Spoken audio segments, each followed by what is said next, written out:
warahmatullahi wabarakatuh. Oke. Jadi di sini saya akan menjelaskan sedikit terkait dengan jurnal penyesuaian. Karena nanti lebih banyaknya kita akan pelajari di contoh soal ya.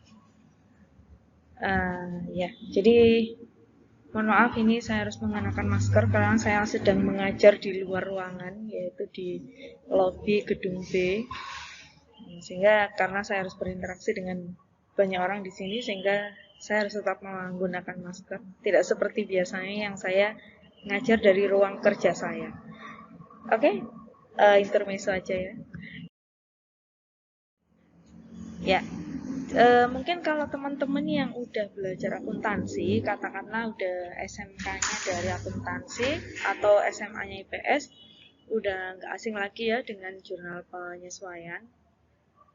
Jadi jurnal penyesuaian itu salah satu siklus akuntansi setelah buku besar. Jadi memang kemarin teman-teman sudah belajar posting ke buku besar. Nah sekarang kita akan belajar jurnal penyesuaian, yang nantinya akan kita lanjutkan ke penyelesaian siklus akuntansi. Nah, jurnal penyesuaian itu, kalau dari pengertiannya sih ya, prosedur rutin tiap akhir periode, jadi enggak selalu akhir tahun, bisa 3 bulanan atau 6 bulanan, terserah perusahaan pembukuannya berapa bulan. Kalau di sini saya menyebutkan general aja, prosedur rutin tiap akhir tahun untuk membuat pos-pos pelaporan menggambarkan keadaan yang sesungguhnya pada tanggal laporan. Kemudian, prosedur ini dilaksanakan dalam bentuk pembuatan jurnal penyesuaian. Coba ya kita lihat apa sih alasan atau kenapa harus dilakukan jurnal penyesuaian gitu ya. Yang pertama adalah kepraktisan, yang kedua alokasi periodik, yang ketiga pelaksanaan asas accrual, dan yang keempat adalah konsep penandingan atau matching konsep. Nah, nanti ini gimana pelaksanaannya akan kita pelajari lebih lanjut di contoh soal. Oke, berikutnya arti penting penyesuaian. Nah, ini tujuan utama proses penyesuaian adalah melaporkan secara wajar posisi aset, kewajiban, ekuitas, penghasilan, dan beban sehingga dapat dijadikan dasar dalam proses penyusunan laporan keuangan. Jadi di akuntansi itu ada salah satu prinsip pelaporan keuangan yaitu accrual basis, di mana pelaporan keuangan atau melaporkan sebuah kegiatan ekonomi itu didasarkan pada terjadinya. Katakanlah contoh nih ya, bayar sewa awal tahun, bulan Januari bayar sewa untuk penggunaan 3 tahun ke depan. Bayar sewa 30 juta untuk 3 tahun ke depan. Nah 30 juta ini kan dimanfaatkan atau dinikmati selama 3 tahun ke depan. Tetapi laporannya itu sudah masuk di tahun ini. Nah itulah prinsip accrual. Maka kalau udah kayak gitu, berarti angka yang tertera di laporan keuangan itu kan nggak sesuai dengan masa manfaat atau kemanfaatan yang kita rasakan ya. Jadi tahun ini kita hanya menikmati 1 tahun dari masa sewa itu. Tapi laporan keuangan kita sudah dibebani dengan 3 tahun biaya sewa. Nah inilah kenapa jurnal penyesuaian itu harus dibuat. Jadi supaya laporan keuangan itu menggambarkan kondisi yang sesungguhnya. Artinya match gitu ya antara beban yang dibayarkan dengan manfaat yang diperoleh.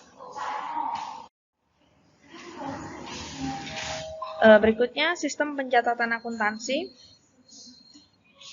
itu kan bisa menggunakan cash basic dan accrual basic. Nah, kalau menggunakan cash basic itu biasanya sebuah transaksi itu hanya akan dicatat jika ada kaitannya dengan uang, artinya mengeluarkan uang atau menerima uang. Tapi kalau menggunakan accrual itu berdasarkan terjadinya. Jadi walaupun belum mengeluarkan atau belum menerima uang, transaksi itu sudah dicatat. Nah ini bedanya. Walaupun sekarang yang banyak digunakan adalah yang accrual basic. Kalau yang cash basic sudah jarang digunakan semenjak Indonesia mengadopsi IFRS, International Financial Reporting Standard. Nah, di IFRS itu lebih disarankan menggunakan accrual basic, sehingga cash basic sudah jarang digunakan. Nah, perbedaan dari sistem pencatatan ini, yang pertama, kalau menggunakan dasar kas, maka pencatatan dan pelaporan memiliki banyak kelemahan. Ya, kalau dasar kas itu penghasilan dicatat jika benar-benar diterima secara tunai. Nah, sehingga catatan pendapatan itu seringkali mencerminkan nilai yang lebih kecil dari yang sesungguhnya. Karena kalau penjualannya kredit berarti kan nggak dicatat. Nah, kemudian beban juga gitu, dicatat jika benar-benar dikeluarkan secara tunai. Ini kalau dasar kas. Kalau dasar accrual menggunakan prinsip periodisasi, kemudian pengakuan pendapatan, jadi meskipun kredit udah langsung dicatat, nggak nunggu kasnya masuk, dan ada prinsip pengaitan.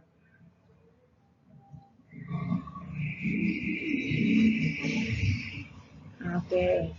Nah, ini yang dasar kas itu sekarang udah nggak sesuai dengan SAK, Standar Akuntansi Keuangan. Karena di SAK sekarang yang digunakan lebih ke pencatatan accrual basic.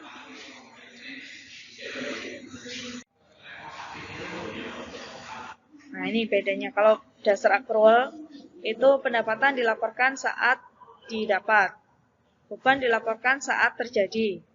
Pendapatan dan beban dipasangkan dengan tepat untuk menentukan laba bersih. Karena yang diberlakukan adalah dasar accrual, maka membutuhkan ayat jurnal penyesuaian pada akhir periode akuntansi. Nah, matching konsep itu membantu melaporkan pendapatan dan beban yang berhubungan dalam periode yang sama. Contohnya di sini, membayar kampanye iklan untuk produk yang diperkenalkan tahun 2019. Nah, ini dicatat sebagai apa? Beban. Kalau ini menggunakan cash basic, maka nyatetnya beban. Tapi karena ini menggunakan accrual basic, nyatetnya adalah harta atau investasi ya. Biaya dibayar di muka. Nah, manfaatnya diperoleh pada tahun 2019. Oke. Ya, mohon dimaafkan ya backsoundnya yang agak berisik karena memang ini posisinya lagi di luar ruangan. Oke, saya lanjutkan penjelasan saya. Nah, ini kalau di 2018 berarti nyatatnya biaya dibayar di muka gitu ya. Kemudian di 2019 karena manfaatnya dinikmati maka harus dibebankan atau diakui sebagai beban. Nah, ini biasanya objek-objek yang perlu disesuaikan, ada persediaan, kemudian depresiasi, piutang, dan lain sebagainya. Nanti akan kita aplikasikan ke soal supaya lebih paham.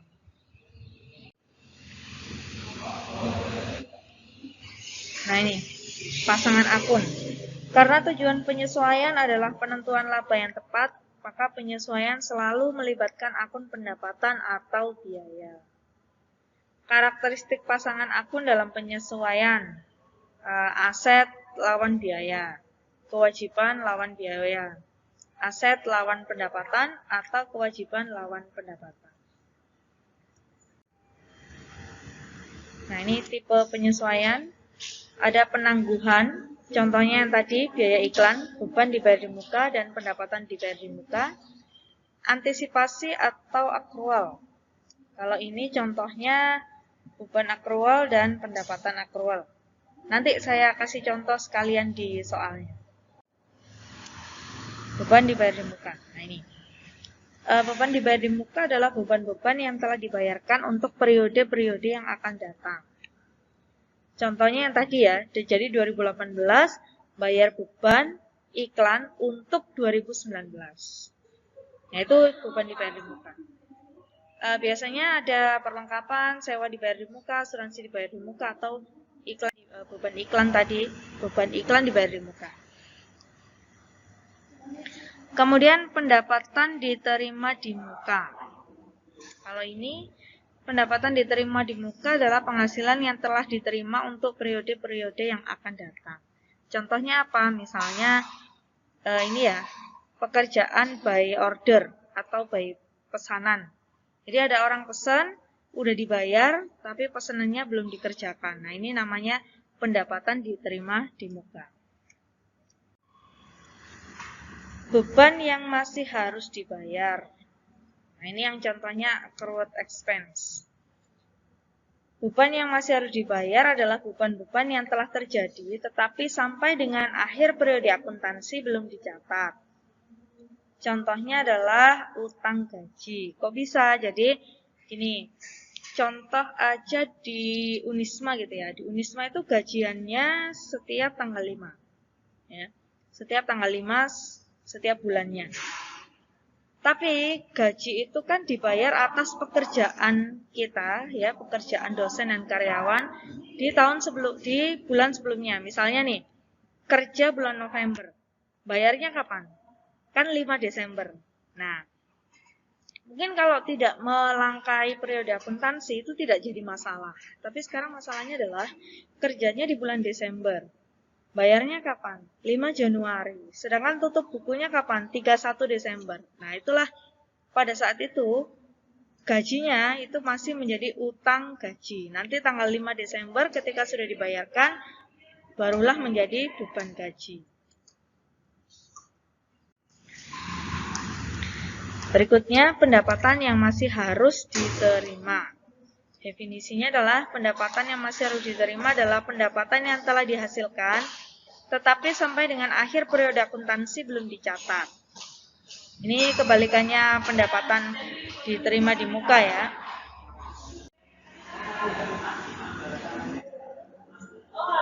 Berikutnya terkait dengan teknik penyesuaian ya. Ada teknik langsung, mencatat langsung penyesuaian ke buku jurnal dan buku besar, sehingga daftar saldo itu otomatis berisi saldo yang telah disesuaikan.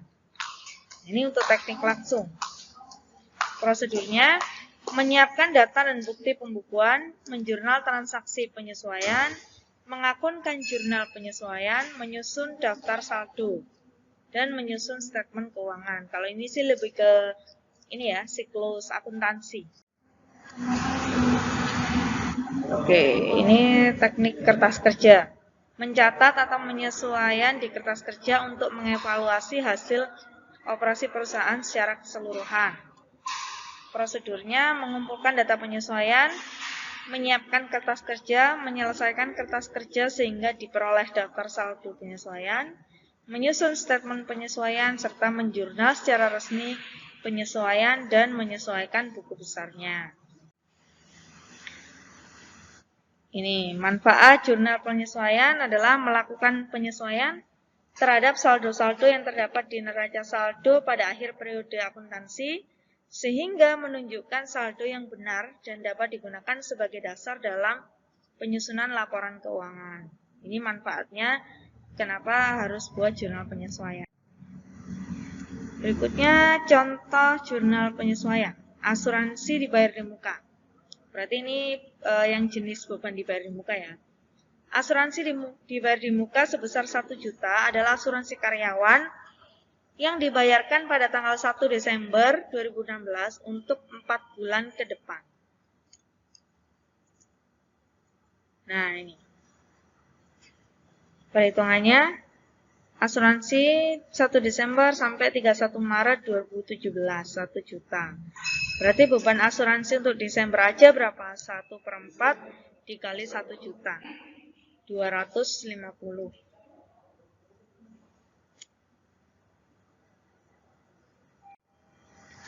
Berarti jurnal penyesuaiannya adalah